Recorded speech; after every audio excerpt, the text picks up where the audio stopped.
বুজুর স্কুলটা আজকে একটু মন ভরে দেখে নিচ্ছি। আসলে আজকের মতন বুজুর জীবনে স্কুল লাইফ শেষ। এরপর যখন বুজু আসবে স্কুলে তখন একমাত্র যে কটা পরীক্ষা থাকবে প্র্যাকটিক্যালি সেই সবের জন্যই আসতে হবে। নমস্কার, আমি সোমা। আমার গল্প কথায় তোমাদের সবাইকে স্বাগত জানাই। আর ওই যে দেখছো ছোট্ট একটা কি ঝুলছে গাছের মধ্যে, ওটা একটা চিল। ও না গাছের মধ্যে যে সুতোগুলো আটকে থাকে ঘুড়ির, সেই সুতোর মধ্যেও পেঁচিয়ে গেছে ওর ডানাটা, তার জন্য নামতেও পারছে না, উঠতেও পারছে না, কিছুই পারছে না। তো এসেছিলাম আমরা সামনেই একটা যোধপুর পার্কের ওখানে একটা নার্সারি আছে সেইখানে। তো সেই নার্সারির একটি গাছের অনেক উঁচু ডালে একটা না চিল আটকে গেছিলো। আসলে ওই যে ঘুড়ির যে সুতোগুলো থাকে সেই ঘুড়ির সুতো ওর ডানাটা একদম আটকে গেছে, ফলে ও আর উঠতে পারছে না। বেচারা অনেকক্ষণ ওইভাবে ঝুলছিল। কিন্তু ওখানকার যারা সব রিক্সা চালক দাদারা আছে তারা নানান রকম ফ্ল্যাট থেকে, মানে পাশে যেসব ফ্ল্যাট হচ্ছিলো সেই ফ্ল্যাট থেকেও অনেক রকম কায়দা কৌশল করে ওকে নামানোর চেষ্টা করছিল, কিন্তু পারছিল না। তো বুচুনিও ওদিকে বন দপ্তরে ফোন করেছিল। তো ওরা যখন শুনলো এত উঁচু গাছের ডালে আটকে আছে, তো ওরা বললো ওদের কাছেও সেই রকম ল্যাডার কিছু নেই, গাছে উঠেই নামাতে হবে। তো পরে আমরা তো আমাদের কাজ মিটিয়ে চলে এসেছিলাম। তারপর খবর পেয়েছিলাম যে এরকম ওই দাদারাই গাছে উঠে ওকে নামিয়েছিল। আর পাশে একটি গাছের ডালে ও একদিন টানা বসে রেস্ট নিয়েছে, তারপরের দিন ও মানে উড়ে গেছিলো। তো শুনে বেশ ভালোই লেগেছিল যে যাক অন্তত পাখিটা বেঁচে গেছে। নাহলে খুব খারাপ লাগছিলো, কারণ ওর যা কষ্ট হচ্ছিলো ওকে দেখেই বোঝা যাচ্ছিলো, মাঝে মাঝে এখন ছটপট ছটপট করে উঠছিল। আর এদিকে আমি গেছিলাম গাছের যেসব জিনিসপত্র কিনতে। তো গাছ তো পাইনি, এসেছি ওই কিছু সার ঠার কিনে নিয়ে এসেছিলাম বাধ্য হয়ে। তো অনেক দিন ধরে গাছের একদম কোনো রকম কোনো চর্চাই করতাম না, গাছগুলোকে না এমনিই রেখে দিয়েছিলাম। তো এই যেমন এরিকা পাম, এটাকেও একটা নতুন টবে দিলাম। কিন্তু আলটিমেট দেওয়ার পর দেখলাম যে আমি যেসব যা যা করেছি সবই ভুলভাল, গাছটা একটু সাইড হয়ে গেছে, মানে ঠিক মতন কিছুই হয়নি। আমাকে দুদিন পর আবার সব কিছু বের করে মানে ঠিক করতে হবে। তারপরে মাটিটাও না ঠিক ছিল না। তো আমাকে নতুন মাটি কিনে নিয়ে এসেই দেখি সার টার দিয়ে আমাকে নতুন মাটির ব্যবস্থা করি গাছের মধ্যে, মানে টবের মধ্যে দিয়ে গাছটাকে পুঁততে হবে আবার। তো যাই হোক, এখন যেটুকু আছে আপাতত এগুলো কাজগুলো মিটিয়ে নিই, কারণ আমি একটু আবার তাড়ায় রয়েছি। আজকে আবার বুজুকে আনতে যাবো। তো বুজু বেসিক্যালি বুচুনি না থাকলেও একাই চলে আসে। তো আজকে আমি একটুখানি বেড়াতে হবে, আমারও দরকার আছে। ওই বুজু 10:30 11টা নাগাদ ছুটি হবে, তো আমারও সেই সময়ই যেতে হবে। তো বুজুকে বললাম যে তুই স্কুল থেকে তাহলে চলে যা সাপুই অবধি, তো আমি সেখান থেকে তোকে তুলে নেবো। তো যে বুজু বলল ঠিক আছে।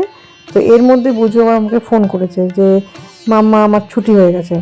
তাই বললাম তোদের যখন ছুটি হয়ে গেছে আজকে তোদের টাইম লাগবে। বুজু বলেছিল, কারণ ওরা সবাই আজকে স্কুলের পরে, মানে স্কুল ছুটির পরে সব কেউ স্কুলের বাইরে সব ছবি তুলবে, স্কুলের ভিতরে তো অ্যালাউ নেই। তো একটু সবাই মিলে ছবি টবি তুলবে। তা আমি ঝটপট করে জায়গাটা পরিষ্কার করে নিচ্ছি। ওদিকে মঙ্গলা দিয়েও চলে এসেছে ঘর পরিষ্কার করতে, কিন্তু বলেছিল আমাকে যে তুমি এগুলো ছেড়ে দাও দিদি, আমি করে নিচ্ছি। তা আমার নিজেরই কেমন লাগলে, সে 5টা বাড়িতে কাজ করে, সে এখন যে এখন এই আমি মাটি ছাটি দিয়ে সব বাড়িঘর নোংরা করেছি। যদিও একটা প্লাস্টিক পেতে রেখে মানে কাজ করেছিলাম, কিন্তু প্লাস্টিকটা না আসলে ফুটো ছিল, বুঝতে পারিনি।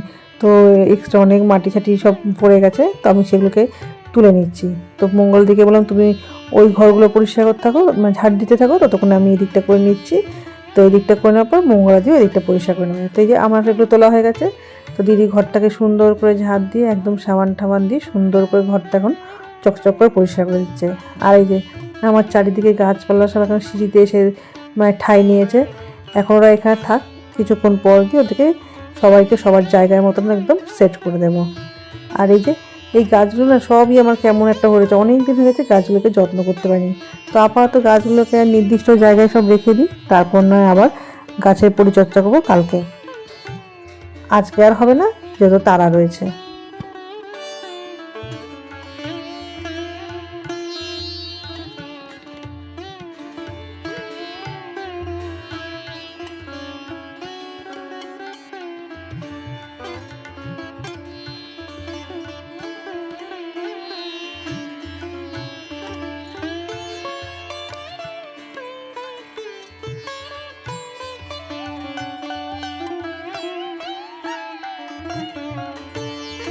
আর আমি এখন বেরিয়ে পড়েছি আবার বুজুকে আনতে। আর এই রাস্তাটা না আমার খুব ভালো লাগে, এই রাস্তাটা বিশেষ করে গরমকালে। এখন এই ঠান্ডা ঠান্ডা ওয়েদারে যত না ভালো লাগে, তার থেকে গরমকালে রাস্তাটা পুরো ছাওয়া থাকে এরকম ভর্তি বড় বড় গাছে। আর এখন যেমন রোদটা বেশ ঝিকঝিক ঝিকঝিক করছে, গরমকালে কিন্তু বেশ আরাম লাগে যখন এখান দিয়ে পাতাগুলো ভরে থাকে। এখন অনেক গাছের পাতা ঝরে গেছে, আর এই রাস্তাটা পুরো ছাওয়া হয়ে থাকে আর বেশ সুন্দর লাগে, আরামও লাগে। তার পাশেই এই কানালটা রয়েছে, এই কানালটার জন্য আরও ইয়াটা না বেশ সুন্দর সুন্দর ঠান্ডা ঠান্ডা ওয়েদার লাগে, বেশ ভালো লাগে। শীতকালে সেই মজাটা থাকে না। আর এই যে এখন যেন দুধটা দেখো পুরো ধূসর ধূসর লাগছে।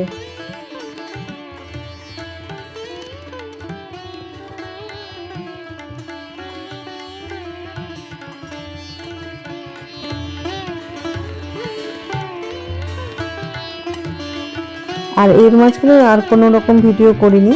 তো এখন বাজে অনেকটা রাত হয়েছে, এখন প্রায় 11:30টার কাছাকাছি। তো আমরা গেছিলাম অর্পিতার বাপের বাড়িতে, মানে কাকিমাদের বাড়িতে। অর্পিতা ওখানে যেহেতু রয়েছিল, তো অর্পিতার সাথে ওখানেই দেখা করতে গেছিলাম। তো ফেরার পথে এখান দিয়ে যখন আমরা সবাই মিলে ফিরছিলাম, তো দেখি এই রাস্তাটা না পুরো লাইটিংয়ে ভর্তি হয়ে গেছে। একদম মেন রাস্তার থেকে পুরো গলির ভিতর অবধি মানে পুরো লাইটিংয়ে ভর্তি। তার কারণ বুঝলাম পরে যে ওখানে কালী পুজো একটা হচ্ছে।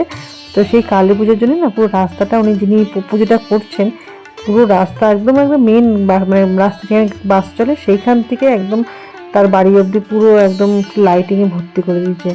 আর যতগুলো মেন রোড দিয়ে রাস্তা আছে যে ওনার বাড়ির দিকে আসা যায়, সেই সমস্ত রাস্তাতে বড় বড় গেট করে দিয়েছে।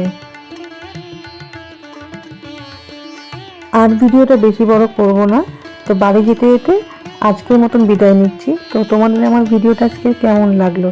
যদি ভালো লাগে একটা লাইক অবশ্যই করে দিও। আমি জানি একদম ছোট্ট সামান্য ভিডিও, আসলে অনেকগুলো ভিডিও আমি করে রেখেছিলাম কিন্তু সেরকমভাবে কোনোটাই এডিট করতে পারিনি, আর সেগুলো সব ডিলিট হয়ে গেছে। ওই জন্য আমি অনেক দিন যাবৎ কোনো রকম ভিডিও দিতে পারিনি ঠিক মতন করে।